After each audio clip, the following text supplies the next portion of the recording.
Vamos a meternos de lleno en una historia donde el miedo más auténtico no sale de la imaginación de un escritor, sino de las pesadillas muy reales de gente normal y corriente. Una historia que, ya veréis, nos va a llevar desde un pánico en un pueblo perdido hasta el vacío más absoluto del cosmos.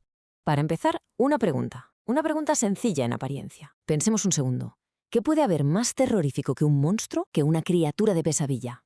Pues la respuesta es un monstruo en el que la gente creía, pero que creía de verdad, hasta el punto de estar dispuestos a hacer cosas que hoy nos parecerían una locura, todo porque estaban convencidos de que así salvaban su vida y la de sus familias. Para entender esto tenemos que viajar en el tiempo. Nos vamos a Estados Unidos, a finales del siglo XVIII, principios del XIX, a una época y a un lugar que se conocen como el escenario del pánico vampírico de Nueva Inglaterra. Y no es el título de una peli de terror. Esto es un fenómeno social real documentado. El epicentro de todo este lío, el punto cero del miedo, era Rhode Island. Allí, en esa comunidad, una idea terrible se instaló en la cabeza de la gente y se extendió como la pólvora, o mejor dicho, como la misma enfermedad que tanto les asustaba. ¿Y cuál era esa idea? Pues básicamente creían que cuando alguien moría, sobre todo de enfermedades que se iban llevando a la gente poco a poco, como la tuberculosis, podía volver de la tumba. Pero ojo, no como Drácula para beber sangre. No. Era algo peor. Creían que drenaba la vida de su propia familia desde la tumba, haciendo que enfermaran y murieran uno tras otro.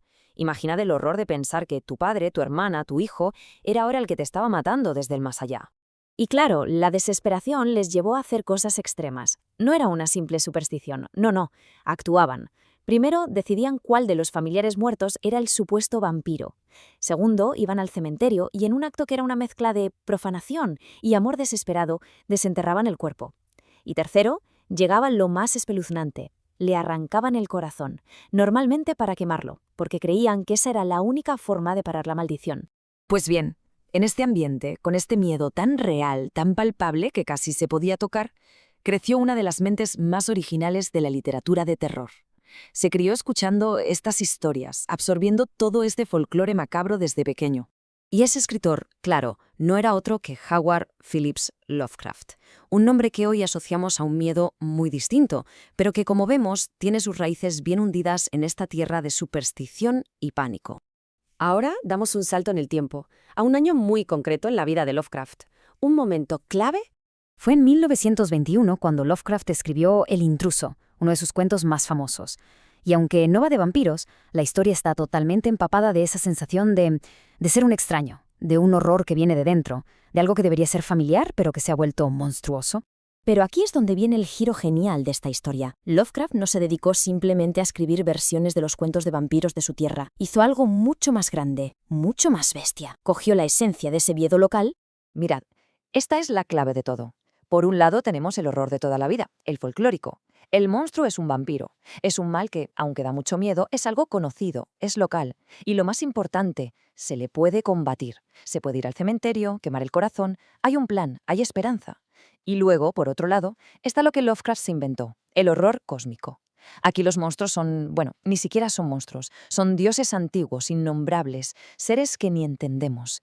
No es que sean malos, es que les somos indiferentes. La amenaza ya no está en el pueblo, está en el universo entero. Y lo peor de todo, la humanidad no es nada, es insignificante. No hay ritual que valga, no se puede hacer nada. El horror cósmico, el género que Lovecraft básicamente fundó, no va de monstruos que nos quieren hacer daño. Va del momento en que nos damos cuenta, de golpe, de que nuestro lugar en el universo es ninguno. Somos una mota de polvo, en un cosmos infinito al que no le importamos lo más mínimo, y que además está lleno de fuerzas que nuestra mente ni siquiera puede procesar. Ese es el verdadero terror.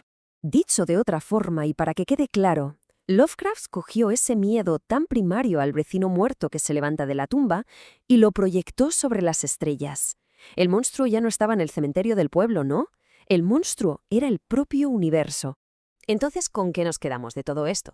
Pues con varias ideas. La primera, que el terror que más nos marca casi siempre nace de miedos reales. La segunda, que una historia de pueblo, una superstición local, puede ser la chispa que encienda las preguntas filosóficas más profundas. Y la tercera, que es la gran lección de Lovecraft, ponerle nombre a un monstruo, llamarlo vampiro, es controlarlo. El verdadero pánico viene de lo que no tiene nombre, de lo que no podemos ni empezar a comprender.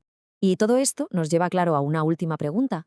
Si el miedo a una enfermedad en el siglo XIX acabó dando a luz al horror cósmico, ¿qué miedos de hoy, de nuestro mundo, el cambio climático, la inteligencia artificial, la soledad en un mundo hiperconectado, están ahora mismo esperando a su propio Lovecraft para convertirse en las grandes pesadillas del futuro? Ahí lo dejo.